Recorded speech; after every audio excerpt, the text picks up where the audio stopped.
embaixador da China aqui no Brasil, a China que já começa a vencer o coronavírus. O governador Ibanez montou ao lado do seu gabinete, ao lado mesmo, separado por uma porta, uma sala de situação que mostra a evolução do coronavírus em todo o mundo. É claro, também aqui nos mínimos detalhes. Essas informações permitem ao governador tomar as decisões, inclusive as mais duras, que têm sido adotadas aqui para tentar, então, controlar o coronavírus. Quem, por algum motivo, ainda precisou pegar o metrô hoje pela manhã, presenciou um cenário fora do comum. O transporte público estava vazio, com pouquíssimos passageiros. Nas imagens é possível ver os carregadores vazios, aliás, os corredores e pouca gente entrando nos vagões. Em geral, entre 6 e 8 da manhã, todos os vagões estão cheios. E a redução no número de pessoas no transporte público é um reflexo do mais novo decreto do governador Ibanez Rocha, que restringiu de vez o comércio e as aglomerações. E olha, o Senado aprovou o projeto de decreto legislativo que reconhece que o país está em estado de calamidade pública em razão da pandemia global causada pelo coronavírus. Foi a primeira votação remota da história do Congresso. Tem detalhe chegando ao vivo com a Renata Dourado, já está com a gente. E foi rápido, né, Renata? Boa tarde.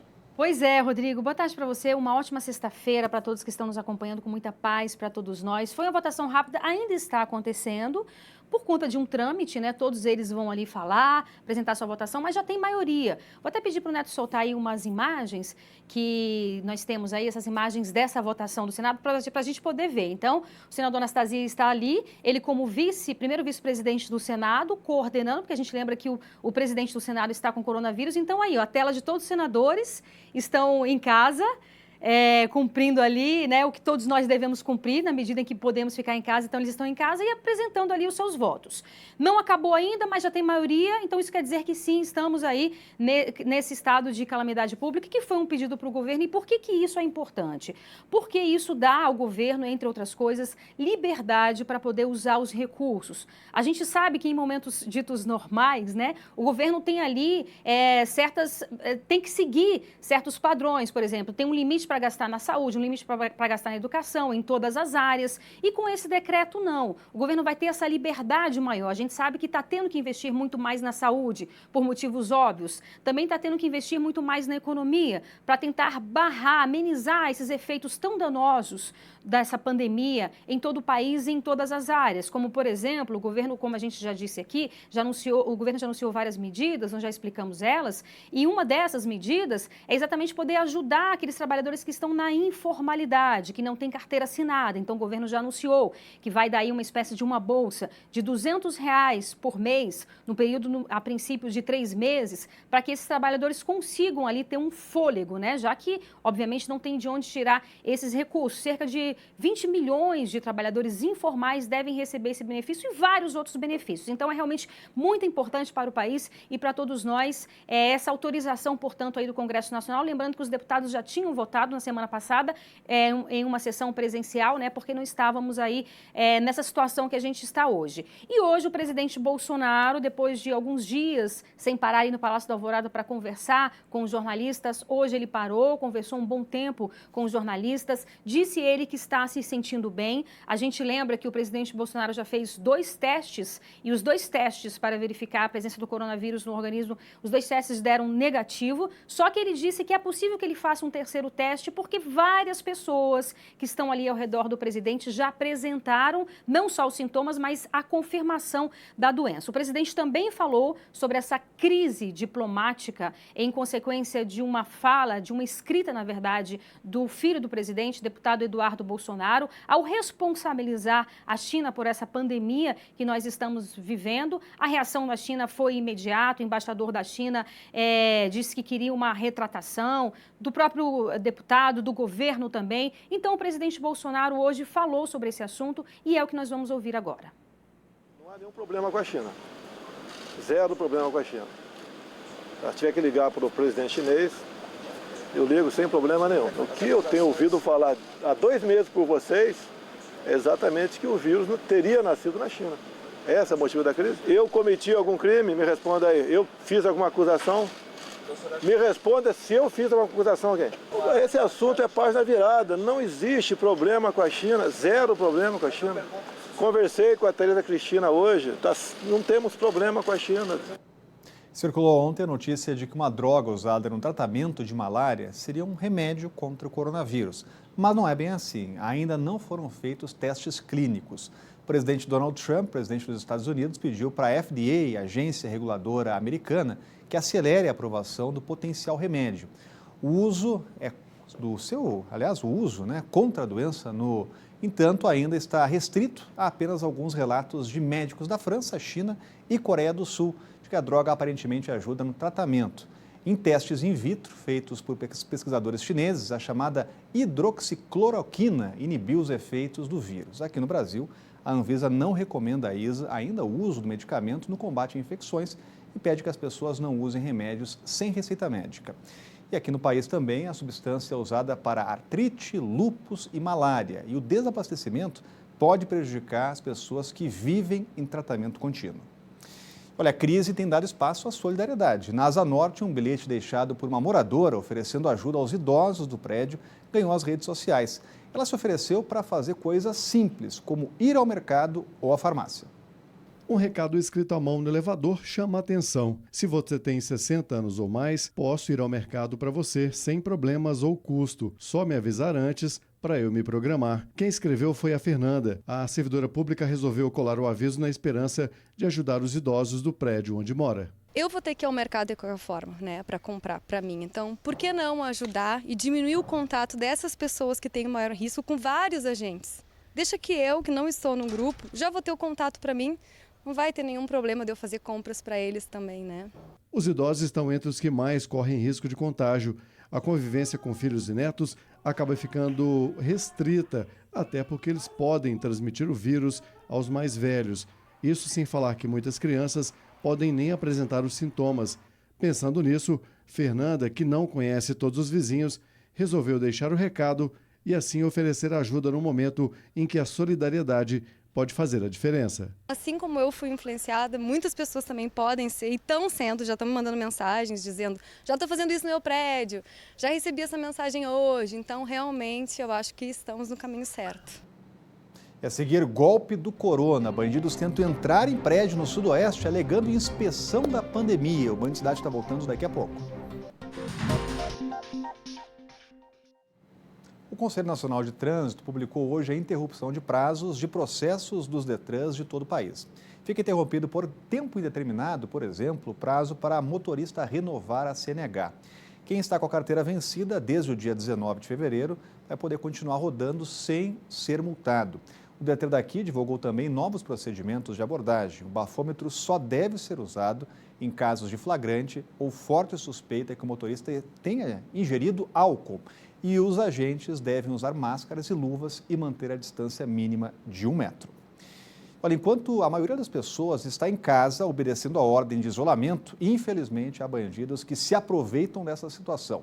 Criminosos tentaram entrar em um prédio do sudoeste dizendo que precisavam fazer uma inspeção contra o coronavírus. Esse caso foi na quadra 300 do Sudoeste. Sem identificação nenhuma, que é da Secretaria de Saúde, ele fala para o porteiro que é inspetor do órgão, prestando o serviço contra o coronavírus. Depois, o bandido pede acesso a um dos apartamentos. No entanto, toda a ação despertou desconfiança e a PM foi acionada, evitando o que poderia se transformar em assalto na tarde dessa quinta-feira. Até a última atualização desta reportagem, ninguém havia sido preso. A Secretaria de Saúde alertou que não tem nenhum tipo de ação como vimos nas imagens do Sudoeste. E os verdadeiros agentes da vigilância sanitária são identificados com crachá e que, por enquanto, eles estão inspecionando comércios que podem gerar risco à saúde. O Brasil fechou as fronteiras para estrangeiros vindos de países vizinhos na América do Sul. Além disso, vai restringir a partir de segunda-feira uma série de voos internacionais. Além de países da União Europeia, a lista atinge China, Austrália, Japão. Então a gente volta a falar ao vivo com a Renata Dourado. Uma dúvida de muitos brasileiros, Renata. Quem está no exterior ainda, o brasileiro, pode voltar sem problema, né? Isso, Rodrigo. Pode voltar a qualquer momento sem problema. As portas estarão sempre abertas para os brasileiros. Essa é uma informação. E uma outra informação também é que o governo brasileiro anunciou que vai repatriar algo em torno de 1.800 brasileiros que estão em 4 países, são eles Portugal, Peru, Marrocos e Guadalupe. Outra dúvida também muito frequente. Muitas pessoas já haviam comprado passagens aéreas, né? A gente sabe que muitas vezes as férias são organizadas com antecedência. O que fazer? Então nós organizamos aqui algumas informações exatamente para essas pessoas. Primeiro, ela pode adiar. E se adiar, portanto, essa viagem, ela não tem que pagar nenhuma multa. Pode remarcar no período de até 1 ano essa viagem. Se ela quiser cancelar, aí ela vai ter que verificar o contrato. Quiser cancelar, obviamente quiser o reembolso, vai ter que verificar o contrato. É possível que tenha que pagar ali alguma multa, se tiver no contrato, então isso é legal, mas é claro que nesse momento também tudo é negociável com essas empresas. Se, no caso da alteração pela própria empresa aérea, a empresa aérea vai querer fazer alguma alteração. Então, o que essa empresa aérea tem que fazer? Ela tem que avisar num período de até 72 horas, alguma mudança, seja no horário ou seja no itinerário. Então, tem que avisar para esse passageiro vai ter que estar informado com relação a isso. Caso contrário, a empresa deverá fazer o reembolso integral para esses passageiros e também ou a reacomodação em algum outro voo.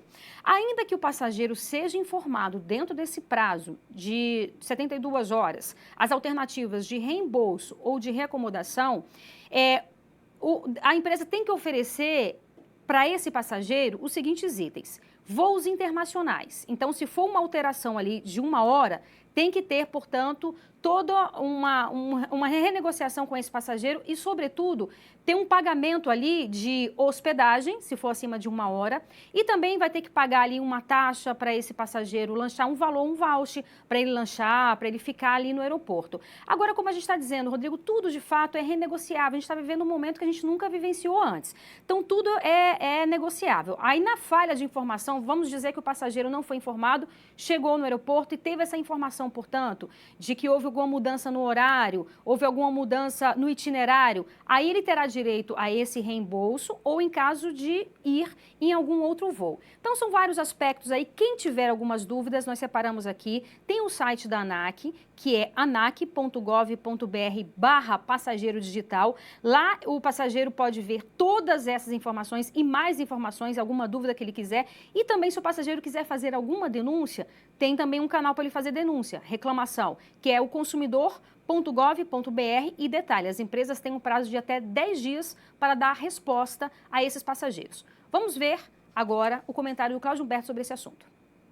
Olha, essa questão de fechamento de fronteiras é uma questão que tem sido adotada uma providência, tem sido adotada em todos os países. O Brasil não podia fugir a essa regra, mas ao menos os países aqui do Mercosul fecharam um acordo, assinaram uma declaração conjunta de todos os presidentes em que eles se comprometem a facilitar o retorno dos seus nacionais aos países de origem, aqueles que forem surpreendidos, por exemplo, hoje no Brasil, com o fechamento das nossas fronteiras. Quem for do Mercosul e estiver fazendo turismo aqui, terá facilitado o seu retorno, tanto quanto a Embaixada do Brasil em Lisboa negociou, foi uma negociação difícil, mas conseguiu do governo português que abrisse uma exceção e permitisse a realização de 4 voos da empresa aérea Azul, trazendo brasileiros de Lisboa que estavam retidos lá, e muito preocupados, algumas pessoas fazendo apelos dramáticos pelas redes sociais ao presidente da República. Portanto, a Azul está trazendo, são 2 voos nesta sexta, 2 voos neste sábado, trazendo as pessoas de volta. Cada um está fazendo a sua parte, as medidas são duras, são necessariamente duras, mas é preciso que sejam feitas, né? Logo, logo a gente vai passar esse momento mais difícil. Daqui a 3 meses e meio, 4, a gente já superou tudo isso. O Ministério da Economia anunciou um novo auxílio à população que ganha até 2 salários mínimos e for afetada por redução de jornada de trabalho e renda. O governo vai antecipar ao trabalhador, por 3 meses, 25% ao que ele teria direito caso requeresse o benefício do seguro-desemprego. O pagamento mínimo será de R$ 261,25, podendo chegar a R$ 453,26. A medida provisória deve ser enviada ao Congresso Nacional nos próximos dias e outros anúncios para reduzir o impacto econômico da pandemia são esperados ao longo do dia. Claro que a gente vai acompanhar por aqui. E olha, os bancos também começaram a divulgar medidas de ajuda. A Caixa, por exemplo, vai permitir que os clientes suspendam por até 2 meses o pagamento das dívidas, o que vale tanto para pessoas físicas quanto para empresas. As agências bancárias seguem fechadas pelos próximos 15 dias. Dessa vez foram os bancos que amanheceram com as portas fechadas. Alguns clientes que precisaram de atendimento presencial e não sabiam da determinação foram surpreendidos. Eu vim hoje para resolver algumas coisas e estou aqui a mercê sem nenhum aviso aqui. Durante 15 dias apenas, os clientes com doenças graves serão atendidos. Nesse período, os demais correntistas vão contar com os terminais de autoatendimento. Evitar bastante aglomeração, né? E já por causa da pandemia está tão forte assim, é melhor. Acho bem melhor fechado. Com a crise do coronavírus freando a economia, o Banco Central decidiu reduzir a taxa básica de juros de 4,25% para 3,75% ao ano, o menor patamar em toda a história do país. Na manhã desta quinta-feira foi a vez da Caixa Econômica anunciar novas medidas. O banco suspendeu por 2 meses o pagamento de dívidas para pessoas físicas, incluindo empréstimos habitacionais. As empresas, em especial as micro e pequenas, também terão a mesma facilidade. São 2 operações. Novos créditos. Para os novos créditos, os 2 primeiros meses, não há necessidade de pagamento de juros nem principal. Para os créditos já existentes, pelos próximos 60 dias, 2 meses, não há necessidade de pagamento de juros nem de principal. E eu quero reforçar, em acontecendo uma piora, esses 60 podem virar 90, podem virar 120. A Caixa vai liberar também 3 bilhões de reais de crédito para hospitais e santas casas que atendem pelo SUS. Para diminuir os riscos de contaminação e exposição dos clientes, o banco recomenda que as pessoas usem os canais digitais, como internet banking e aplicativo. A Caixa está focada em oferecer para seus clientes soluções tecnológicas para que a necessidade de ir pessoalmente à agência seja cada vez menor. O Instituto de Gestão Estratégica de Saúde do Distrito Federal nomeou ontem 180 profissionais de saúde aprovados em concurso público, que ajudarão no reforço do atendimento ao caso do coronavírus. Foram chamados médicos infectologistas, intensivistas, também pneumologistas, além de cirurgiões, ortopedistas e traumatologistas. Além da nomeação, o Instituto também está fazendo a contratação de enfermeiros e técnicos de enfermagem em caráter de urgência. O contrato temporário vale, inclusive, por 6 meses. Quem se interessar pela vaga deve enviar o currículo para o e-mail, anote aí, seleção, escreve lá selecal, né? @igesdf.org.br, está aparecendo aqui para você, então aproveite aí. E olha, a gente traz mais informações aqui para você, porque a seguir começa a segunda-feira a campanha de vacinação e o Band Sinais está voltando daqui a pouco. A campanha de vacinação contra a gripe foi adiantada e começa na próxima segunda-feira, dia 23. O governo acredita que imunizando a população contra a gripe pode amenizar os casos de coronavírus. Os idosos serão os primeiros a serem recebidos e vão fazer a imunização, assim como pessoas com doença autoimune e profissionais de saúde. Para evitar aglomerações nos postos, o Ministério da Saúde recomenda vacinações em locais abertos e até nas farmácias, mas cabe a cada estado e DF definirem quais são as regras locais. Passamos amanhã em contato com a Secretaria de Saúde, mas até o momento não foi definida ainda a estratégia de ação aqui no DF. Olha, os Estados Unidos fizeram os primeiros testes em humanos de uma vacina contra o coronavírus. Aqui no Brasil, pesquisadores também trabalham para desenvolver a prevenção da doença. Nestes frascos pode estar a fórmula mais buscada atualmente. O projeto é liderado por cientistas da Faculdade de Medicina da USP e pelo Laboratório de Imunologia do Instituto do Coração de São Paulo. O grupo está desenvolvendo um modelo de vacina com base na plataforma de partículas semelhantes ao vírus e não com material genético. Nós temos muito poucas informações sobre a biologia desse vírus. Então a prioridade nesse momento vamos trabalhar para desenvolvermos uma vacina eficaz, mas priorizar a segurança. Esses estudos começaram depois do trabalho de sequenciamento do código genético do coronavírus feito por pesquisadores do Instituto Adolfo Lutz em tempo recorde nos 2 primeiros pacientes que contraíram a doença no país. A previsão é que os testes da vacina em animais sejam feitos em 3 meses. Se houver uma resposta de proteção comprovadamente eficaz, o passo seguinte é a prova em humanos voluntários, um trâmite que vai durar mais de 1 ano. O coordenador da pesquisa, o professor Jorge Calil, que está em isolamento domiciliar por suspeita de coronavírus, mostra otimismo com o trabalho brasileiro. Isso é diferente do que se faz em Israel, na Alemanha e nos Estados Unidos, que eles estão mais trabalhando com vacinas baseadas em ácidos nucleicos. Diferentemente disso, nós vamos colocar uma estrutura que nós vamos construir no laboratório, que é parecida com o vírus e que vai ter partes do coronavírus, do Covid-19, e nós pretendemos, assim, induzir uma resposta que seja inibidora do vírus. Dezenas de companhias e institutos de pesquisa de várias partes do mundo correm para desenvolver um tratamento eficaz contra a doença. O governo americano anunciou que a pesquisa mais avançada até agora está sendo conduzida em Seattle e realizou o primeiro teste em humano nesta segunda-feira. O medicamento apresenta um micro-organismo morto, assim há o estímulo na criação de anticorpos. O objetivo da pesquisa é analisar se a vacina apresenta efeitos colaterais, preparando o cenário para novos estudos. Cientistas belgas, em parceria com laboratórios americanos, encontraram um anticorpo capaz de neutralizar o coronavírus. A descoberta ainda não é uma cura, mas representa um passo importante para o tratamento antiviral.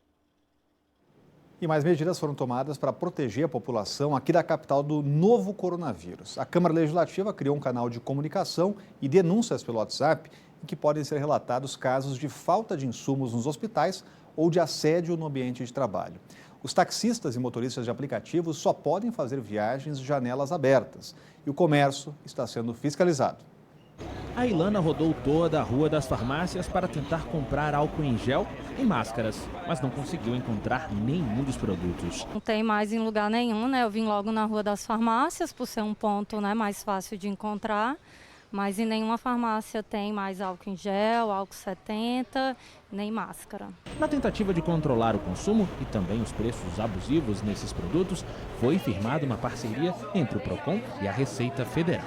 Os fiscais vão passar por farmácias e estabelecimentos comerciais varejistas, medida que traz mais tranquilidade para a Ilana. Evitar esses preços abusivos, até para a maior parte da população conseguir ter acesso também, né? Então, a gente espera que o estoque volte e que os preços sejam mantidos. Com as medidas de combate ao coronavírus no DF, a Comissão de Defesa dos Direitos Humanos da Câmara Legislativa também decidiu contribuir e criou um canal de denúncias para a população. O objetivo é que, principalmente, pacientes e servidores possam relatar casos de violações de direitos relacionados à doença, como a falta de insumos de proteção individual, por exemplo. Todo o serviço de acompanhamento das mensagens será feito por servidores em teletrabalho. O presidente da comissão, o deputado Fábio Félix, mandou um vídeo de casos para falar sobre o funcionamento do canal de denúncias. É um canal pelo WhatsApp, as denúncias chegam na Comissão de Direitos Humanos. Nesse momento nós temos mais de 160 denúncias, elas são catalogadas e elas viram algum produto. Esse produto geralmente ou é uma articulação direta com o governo para a gente poder resolver aquela questão, ou é um ofício direcionado à secretaria ou ao órgão competente. Ainda com o objetivo de combater a transmissão da Covid-19, a Secretaria de Mobilidade do DF determinou que todos os taxistas e motoristas de aplicativos só vão poder prestar os serviços depois de higienizar os carros com álcool 70% e eles devem andar com as janelas abertas. O Jean é taxista há 40 anos e fez questão de seguir todas as recomendações. O álcool em gel e o pano não saem do carro. Toda higiene é pouco, todo cuidado é pouco, né? Evitar certas coisas, higienizar, porque as pessoas que a gente tem contato, a gente nunca sabe quem é, quem não é, né? Todo cuidado que a gente tem de fazer a segurança do lado da gente é muito importante, né? E o Band Cidade Primeira Edição vai ficando por aqui, então bom fim de semana, a gente volta na segunda. Tchau!